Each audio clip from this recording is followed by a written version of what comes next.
आंपणी थाना बड़पड़ागुड़ा मरणांतक आक्रमणर शिकार युवकंक मृत्यु। गत 3 दिन तले कौनसी कारणरू मारपीट परे आक्रमणर शिकार होइथिबा युवक आज शुक्रवार भोर समय मृत्युवरण करिसेंति। एभଳି एक अभावनीय घटना घटिछि कोकसरा ब्लॉक आंपणी थाना अंतर्गत बड़पड़ागुड़ा ग्राम रे। अभियोग अनुसार ग्रामर ललित पुजारी सहित सुशांत नाईकर कौनसी कारणरू मारपीट होइथिला। तेबे रागी जाई सुशांत ललित को ठेंगारे आक्रमण करथिले।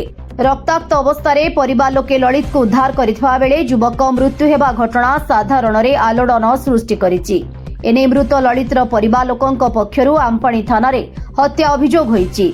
एहा परे सकाळ 10:30 बेले पुलिस घटनास्थल रे पहुंची तदंत आरंभ करबा सह आक्रमणकारी युवक सुशांत नायक एवं तार बापा को थाना रे नै अटक रखिछि। तेबे एही घटना परे गाँ रे चांचल्य खेली जाइछि। ब्यूरो रिपोर्ट ओडिशा प्रयास न्यूज।